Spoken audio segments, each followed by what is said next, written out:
வித்தியாசமா பேசி இந்த விளம்பரத்துல 2 விதமான விளம்பரம் இருக்கிறது. உண்மையிலே நல்லா அதனால கர்த்தர் உயர்த்தி கனப்படுத்துகிற மனிதர்.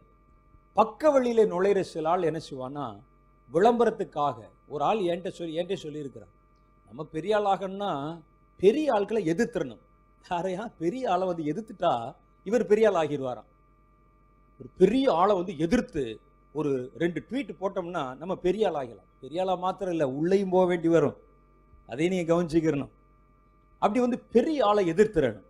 நமக்கு தெரியாத ஏதோ ஒரு காரியத்தை கொளுத்தி போட்டோம்னா அதை பற்றி ஒரு 10 பேர் பேச ஆரம்பித்து எல்லாரும் இவரான்னு சொல்ல ஆரம்பிச்சு அப்படியே நம்ம ஃபேமஸ் ஆகி விடலாம்.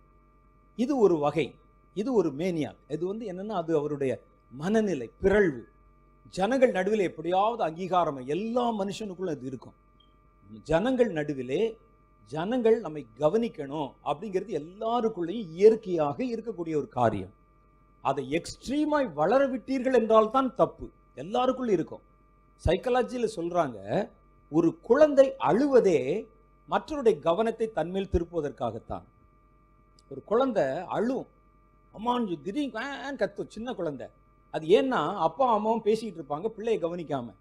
இது தொட்டில படுத்திருக்கும், 2 பேரும் பேசிக்கிட்டு இருப்பாங்க, உடனே வீர்னு கத்தும். கத்துவது அந்த கவனத்தை தன்மேல் திருப்புவதற்காக. மானத்தை மறைக்கத்தானே நம்ம ஆடை அணிகிறோம். ஏன் அதை மேட்சிங் பார்த்து போடுறோம் தெரியுமா உங்களுக்கு? மானத்தை மறைக்கத்தான் ஆடை அணிவோம்னா எதையாவது சுத்திட்டு வர வேண்டியதான். நீங்க ஏன் கரெக்டான கலர் பார்த்து போடுறீங்க? அது இயற்கை. ஆனா அது ஒரு அளவுல இருக்கணும், ஒரு லிமிட்ல இருக்கணும். மற்றவர்கள் நம்மை பார்க்கும் பொழுது கொஞ்சம் கௌரவமா இருக்கணும் நினைக்கிறோம்ல, தப்பு இல்லை.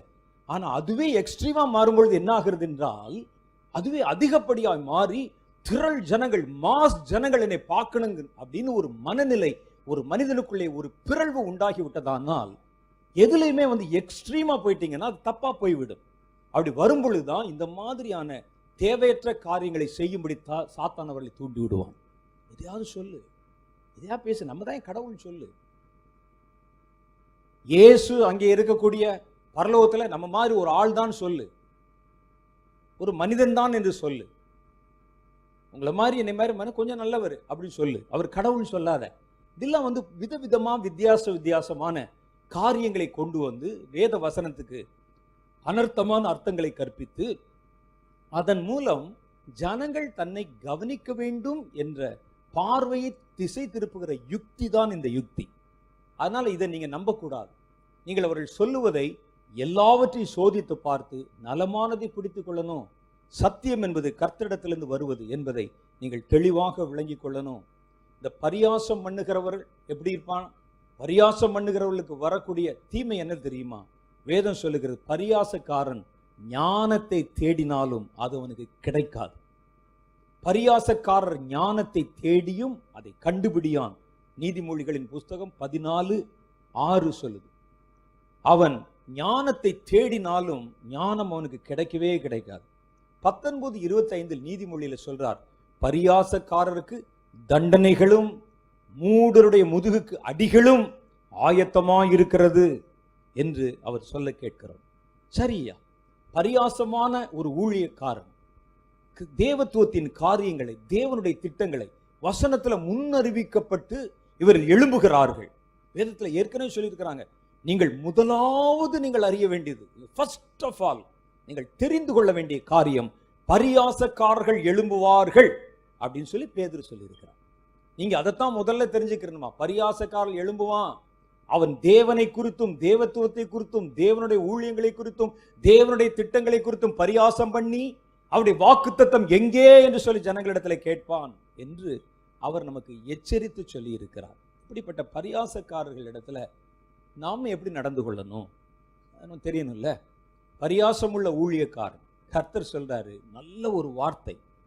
சங்கீத புஸ்தகம் 1ஆம் அதிகாரம் 1வது வசனத்தில், துன்மார்க்கருடைய ஆலோசனையில் நடவாமலும் பாவிகளுடைய வழியிலே நில்லாமலும் பரியாசக்காரர் உட்கார்ற இடத்துல கூட உட்காராமலும் இருந்து. அப்படின்னா என்ன அர்த்தம்னா, இந்த பரியாசக்காரரோட சம்பந்தம் கலவாமல் இருங்கள். கர்த்தருடைய மகத்துவத்தை தூஷிக்கிற எந்த நிகழ்ச்சியும் பார்க்காதீங்க. ஒரு சபையில தேவனுடைய திட்டங்களை குறித்து பரிகசிக்கப்பட்டால் அந்த இடத்துல உட்காராத. வேதம் சொல்லுது நமக்கு, பரியாசக்காரர் உட்காரும் இடத்தில் உட்காராமலும், ஒருவன் தேவத்துவத்தின் மகத்துவத்தை தூஷித்து பரிகாசமான வார்த்தைகளை பேசித ஊழியத்தை செஞ்சா அங்க நீ உட்காராத. சும்மா கேட்கத்தாங்க போகாத. அதான் வசனம் சொல்லுது. துன்மார்க்கருடைய ஆலோசனையில் நடவாமலும் பாவிகளுடைய வழியிலே நில்லாமலும் பரியாசக்காரர் உட்காரும் இடத்திலே உட்காராமலும் இருந்து கர்த்தருடைய வேதத்தில் பிரியமாயிருந்து இரவும் பகலும் அதை தியானிக்கிற மனுஷன் பாக்கியவான். அவன் நீர்க்கால்களின் ஓரங்களில் நடப்பட்டு தன் காலத்தில் தன் கனியை தந்து இலையுதிராதிருக்கிற மரத்தை போல் இருப்பான். அவன் செய்வதெல்லாம் வாய்க்கும். யார் செய்யறதெல்லாம்?